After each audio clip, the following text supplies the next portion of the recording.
Selalu berpikiran positif setiap kegelisahan yang dialami, dan mendekatkan diri kepada Yang Maha Kuasa untuk mengurangi beban hatinya.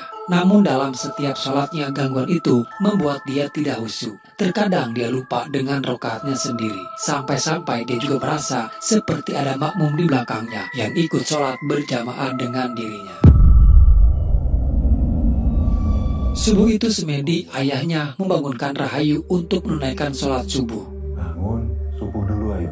Rahayu pun langsung bergegas mengambil air wudhu yang berada di luar rumahnya. Saat dalam wudhu, sepintas Ayu melihat seperti ada sekelebatan yang melintas. Saat itu Ayu tidak terlalu mempedulikannya, dia pun melanjutkan wudhu.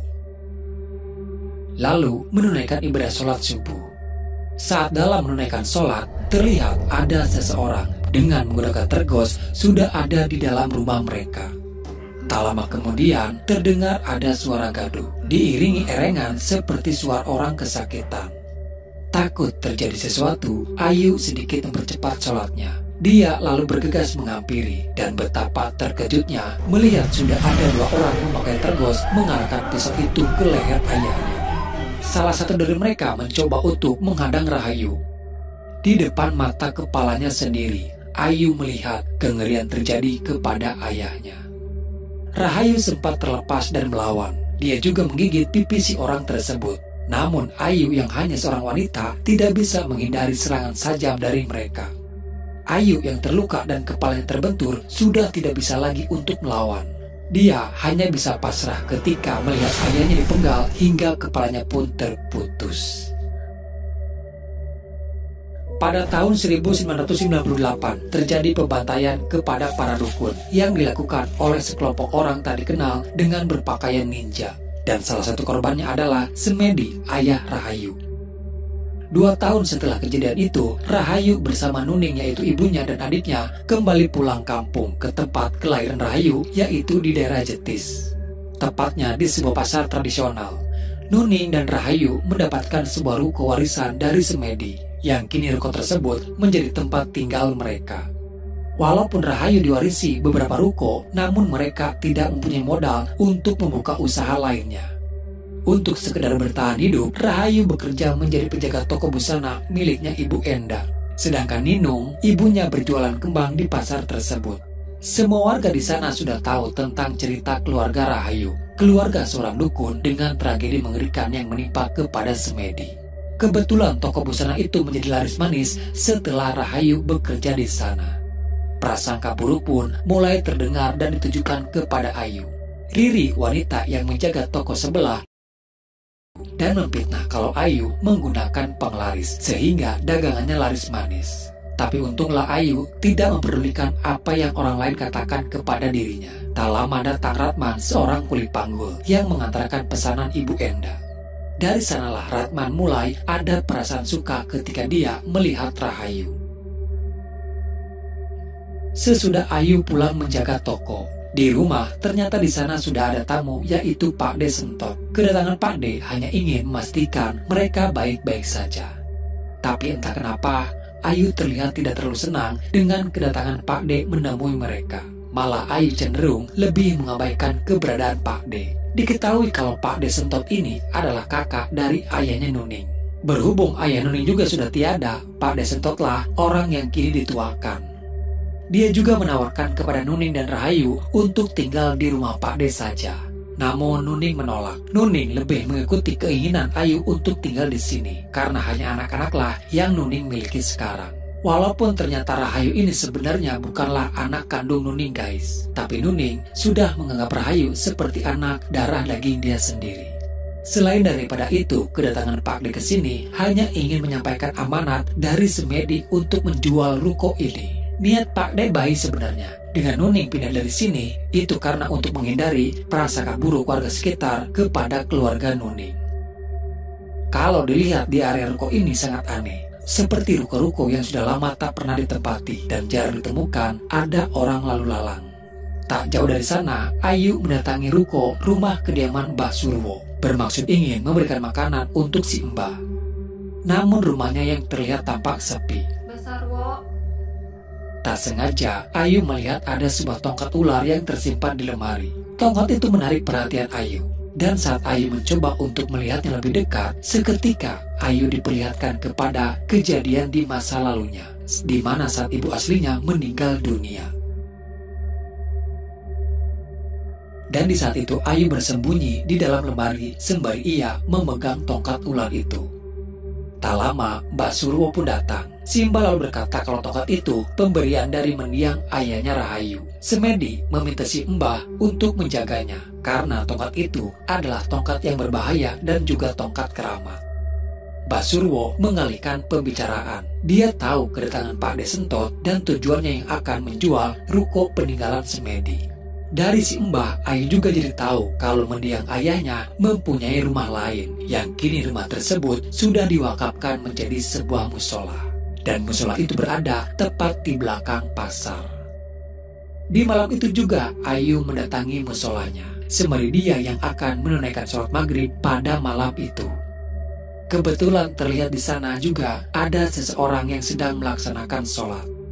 Pria itu awalnya membaca bacaan sholat dengan sir atau suara yang kecil. Namun setelah ada yang menepuk dari belakang, dia membacanya dengan suara yang agak keras. Karena dia pikir mungkin ada makmum yang akan ikut sholat berjamaah. Namun yang membuat dia cukup terkejut, tidak ada yang mengamini bacaan Al-Fatihahnya.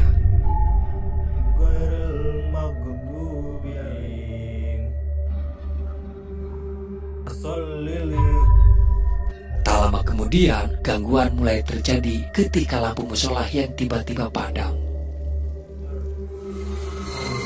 Lalu terdengar suara riuh seperti banyak makmum yang ikut sholat berjamaah. Dengan hati dan pikiran yang tidak tenang, dia terus melanjutkan sholatnya sampai dengan selesai.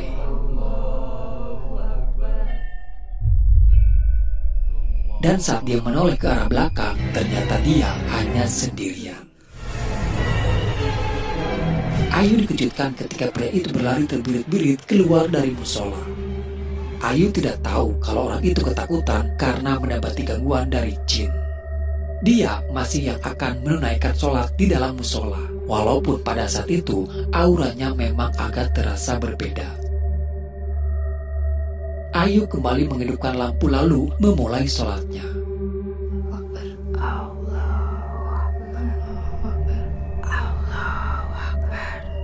Begitupun itu terjadi kepada Rahayu, di mana terdengar ada suara yang mengikuti ucapan Rahayu. Allahu Akbar.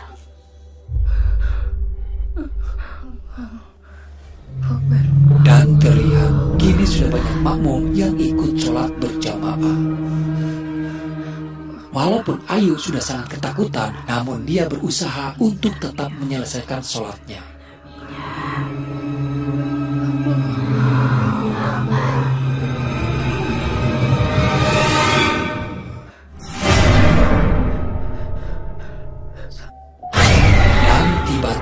Jin yang tadi mengganggu kini menampakkan diri di hadapan Rahayu. Sesaat kita diperlihatkan kepada Rahayu saat dia masih kecil, di tempat yang sama sebelum rumahnya menjadi musola. Dulu rumah Rahayu dijadikan tempat praktek oleh ayahnya untuk mengobati para pasien yang ingin berobat kepada Semedi. Dalam setiap ritual pengobatan yang dilakukan oleh Semedi, Semedi selalu meminta bantuan kepada jin. Bisa dikatakan pengobatan yang dilakukan Semedi adalah pengobatan dengan jalur ilmu hitam.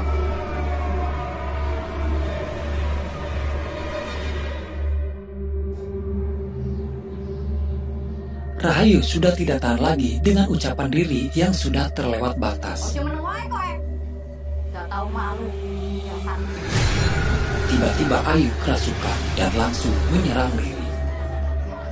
Untung saja Ratman datang dan dia berhasil menyadarkan kembali Rahayu. Walaupun Ratman hanya seorang kuli panggul, namun dia dibekali oleh ilmu agama yang cukup. Gangguan yang terjadi di musola itu ternyata sudah banyak orang yang mengalaminya. Bahkan ibunya menanyakan kepada Ayu soal adanya gangguan tersebut. Tapi Ayu tidak memberitahukan apa yang sebenarnya terjadi. Ibunya hanya berkata kepada Ayu, jikalau gangguan itu datang kembali, ibunya menyarankan untuk Ayu membacakan tawa'ud dan meludah ke sebelah kiri sebanyak 3 kali. Di keesokan harinya, Rahayu kembali menunaikan sholat di musola itu kembali. Tidak peduli siang ataupun malam, gangguan jin selalu datang. Ayu mengikuti pesan ibunya untuk membaca tawa'ud lalu meludah ke kiri sebanyak 3 kali. Namun penampakan itu malah semakin jelas ada di hadapan Rahayu. Bahkan kini Rahayu dikelilingi jin yang menyertai dirinya. Setiap gangguan yang datang selalu memperlihatkan kepada masa lalu apa yang dulu terjadi di rumah ini. Sejak dari kecil, Ayu sudah terbiasa berteman dan bermain dengan para jin.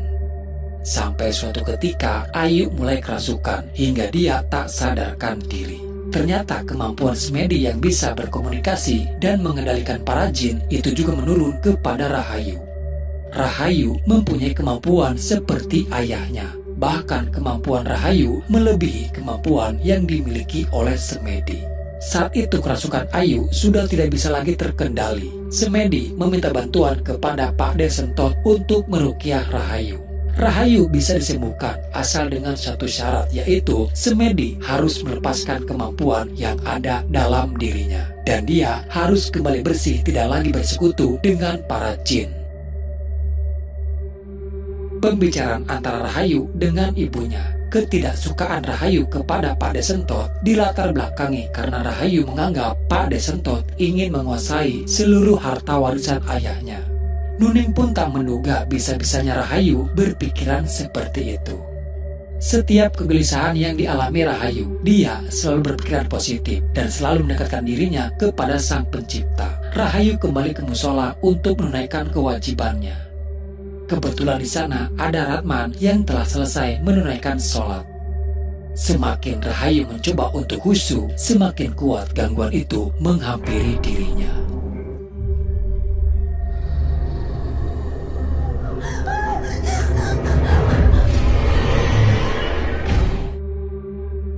Tapi untunglah lagi-lagi Ratman masih berada di sana dan Ayu tersadar kembali sudah berada di tempatnya Mbah Suro. Si Mbah berkata dengan Ayu membacakan tawa'ud dan meludah 3 kali ke kiri, justru itu menjadi kontra. Di lain sisi, Ayu mengundang para jin untuk datang, sementara dia sendiri juga malah yang mengusir para jin itu. Rahayu tidak menyadari akan kemampuan yang dimiliki oleh dirinya sendiri.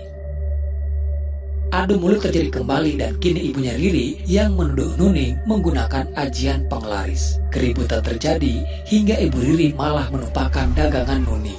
Rahayu yang melihat dari kejauhan di luar kendalinya ada seekor ular dan menyerang kepada ibu Riri. Ibu Riri merasakan sakit luar biasa dan kini terlihat tiba-tiba di kaki ibu Riri mengeluarkan bisul. Tak hanya sampai di situ saja, pada malam harinya, ular itu datang kembali menghampiri Ibu Riri. Ular tersebut melilit ke lehernya, hingga Ibu Riri pun tewas pada malam itu.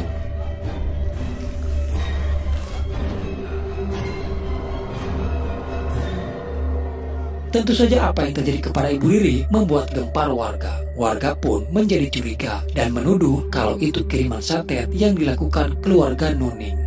Mbah Surwo datang kembali dan mencoba untuk meredam amarah warga. Mbah Surwo sebagai orang yang netral tidak ingin berpihak kemanapun, dan untuk membuktikan semua itu, di sini Simbah memberikan solusi, yaitu dengan mengadakan sumpah pocong untuk Nuning. Kalian harus melakukan sumpah pocong. Sesuai kesepakatan warga, akhirnya sumpah pocong itu harus dilakukan. Pak De Sentot bersama Ibu Ajeng istrinya datang untuk menemui Mbah Surwo. Kedatangan Pak De terkait sumpah pocong yang akan dilakukan kepada Nuning. Ruko ini diberikan kepada Sumedi sebagai hadiah karena dia telah menyembuhkan seorang konglomerat dari santet musuhnya. Dari sini kita juga tahu kalau ruko ini adalah pemberian dari pasien Semedi. Dan pada malam harinya, acara sumpah pocong pun segera dimulai. Sementara Rahayu kembali ke musola itu lagi.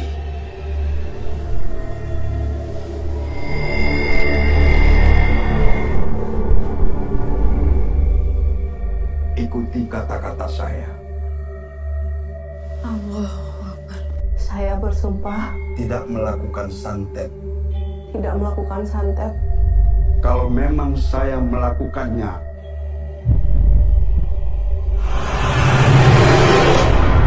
Setelah mengikrarkan sumpahnya, tiba-tiba Nuning seperti dibawa ke alam berbeda. Dia kembali ke rumah semedi terdahulu yang kini menjadi musola.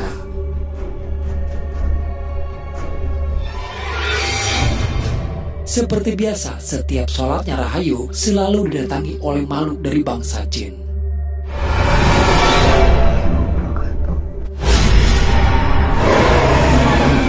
Namun kini, kemampuan yang dimiliki Rahayu mulai terlihat. Rahayu bisa mengendalikan para jin yang ada di sana untuk bersujud kepada dirinya.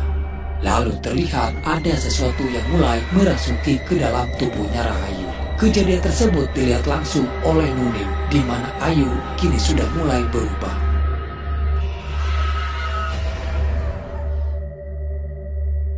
Rahayu masih terpengaruhi oleh omongan Mbah Surwo kalau Pak Desentot ingin menguasai seluruh harta mendiang ayahnya. Nuning cukup bersabar menghadapi tuduhan Rahayu dan sebisa mungkin menjelaskan. Tujuan Pak Desentot baik karena dengan meninggalkan atau menjual ruko ini, mereka bisa menghindari dari gangguan para jin jahat. Nuning juga bercerita kalau dia sebenarnya sudah tahu apa yang dilakukan semedi dengan praktek pengobatannya itu.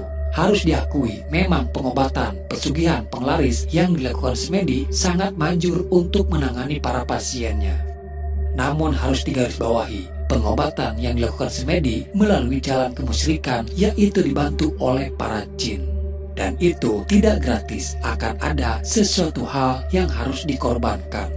Saat sumpah pocong itu berlangsung, Nuning diperlihatkan kalau para jin itu memburu dirinya. Ternyata para jin mau membantu semedi karena ada imbalan, yaitu istri semedi yang akan menjadi tumbalnya. Itulah alasan kenapa ibu kandung Rahayu dulu meninggal dengan cara yang aneh.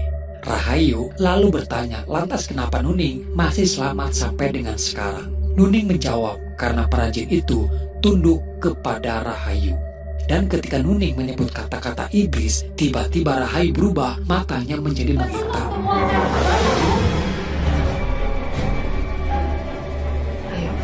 Di sini alasan kenapa Rahayu menuduh Pakdenya ingin menguasai harta kekayaan bapaknya. Karena pada saat kejadian itu, Ayu melihat Pakde berbicara kepada seseorang. Dengan pipi orang tersebut yang terluka. Ayu tahu pipi orang itu terluka karena bekas luka gigitan Rahayu. Keadaan semakin memburuk, di mana kini si iblis sudah mulai sering merasuki Ayu. Di dalam mulut Rahayu mengeluarkan seekor ular, di mana ular itu menghampiri Nuning bersama Aji. Nuning tahu kalau itu adalah santet dari si iblis. Nuning yang melihat ular tersebut melilit ke tubuhnya Aji. Di lain sisi Rahayu tersadar kembali. Dalam penglihatan Nuning, dia sedang melawan ular tersebut. Ayu datang mencoba untuk menghentikan ibunya, namun Ayu didorong hingga dia pun terbentur. Setelah ular itu benar-benar sudah tewas, dia baru tersadar kembali. Nuning terkena sihir, seolah-olah dia tadi sedang melawan ular. Namun pada kenyataannya, dia membunuh anaknya sendiri.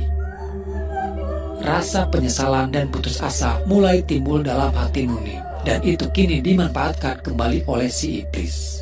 Mudah bagi si iblis untuk mempengaruhi pikiran Nuning. Nuning diperlihatkan sesosok semedi yang akan membawa dirinya. Dia diarahkan untuk melakukan bundir. Dan pada akhirnya Nuning pun tewas di saat itu juga. Tersisa kini tinggal hanya Rahayu. Pakde dan Bu Ajeng membawa Rahayu ke pondok pesantren milik Pakde Sentot. Pikiran Rahayu memang sudah kotor. Dia masih saja menganggap kalau Pakde mengincar harta kekayaan bapaknya. Yang padahal sebenarnya harta kekayaan bapaknya tidak seberapa dengan harta Pakde Sentot yang mempunyai segalanya. Pembersihan pun dilakukan untuk meruqyah Rahayu. Dimulai Pakde dengan beberapa santrinya datang kembali ke musola, mencari pemicu apa sebenarnya yang ada di sana. Pakde menemukan adanya sebuah bungkusan yang tersimpan di atas atap musola. Dan ternyata bungkusan itu adalah guna-guna, di mana di sana terlihat ada fotonya Rahayu. Lalu terungkaplah kalau semua ini dilakukan oleh si Mbah Surwo. Kamu tidak pantas mendapat salam dariku. Sudah dapat Kiai. Pakde juga mengambil kembali tongkat ular itu. pada malam hari bersama para santri yang dipimpin langsung oleh Pak D Sentot untuk melakukan ruqyah kepada Rahayu. Pada saat itu Rahayu melihat ada seseorang dengan luka di pipinya, mengingatkan Rahayu kepada tragedi yang menimpa kepada ayahnya. Rahayu yang diselimuti dendam membuat dia mudah untuk dikendalikan si iblis. Kamu akan dibersihkan dari segala jin dan setan yang menempel dalam diri. Apa kamu ikhlas? Saya tidak ikhlas. Dia menolak untuk diruqyah. Puncaknya ketika Pak D menghancurkan tongkat bola.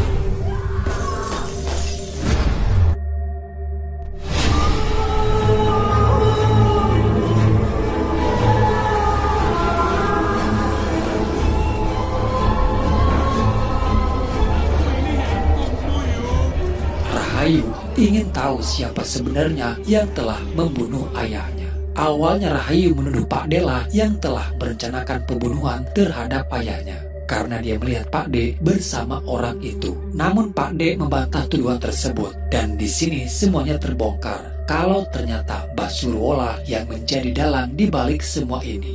Semua karena persaingan antar sesama dukun.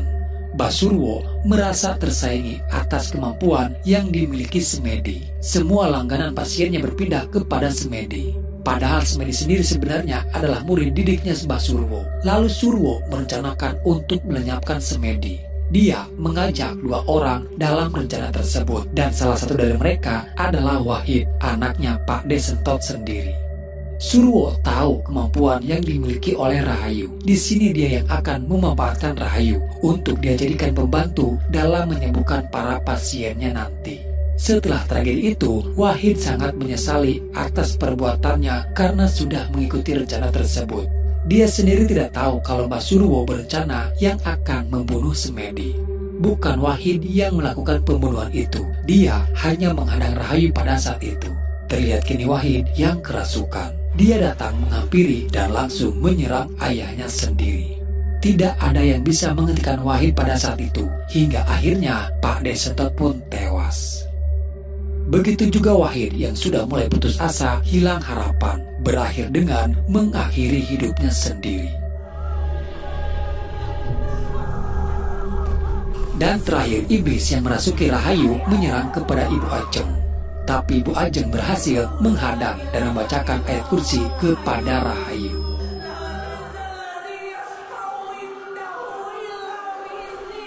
Iblis itu pun keluar dan tak lama Rahayu tersadar kembali.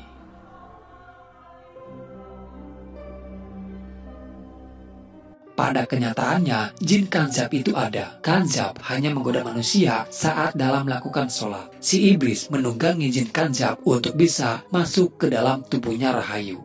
Munculnya dendam atas kematian ayahnya lah yang dimanfaatkan oleh si iblis sebagai celah agar si iblis bisa benar-benar menguasai tubuh dan pikiran Rahayu. Semua kemampuan yang dimiliki Rahayu sekarang itu akan menjadi bumerang bagi Rahayu jikalau Rahayu tidak bisa mengendalikan hawa nafsunya sendiri. Karena jika Ayu tidak sanggup mengendalikan dirinya sendiri, bukan tidak mungkin si iblis akan sangat mudah untuk masuk kembali ke tubuhnya Rahayu. Oke guys, jadi itulah alur cerita filmnya. Secara keseluruhan cukup menarik ya, apalagi kalau kalian nonton film ini pada saat malam hari sendirian. Satu pesan yang bisa kita ambil pelajaran dalam film ini, melihat sudut pandang dari mendiang ayahnya yaitu Semedi. Jangan mencuci baju dengan air yang kotor. Niat baik membantu orang lain, namun dengan cara yang salah tidak akan menjadi barokah. Satu hal yang harus gue garis bawahi di sini adalah tempat ibadah tidak seseram yang ditampilkan di dalam film ini guys. Tempat ibadah adalah rumahnya Tuhan kita Allah.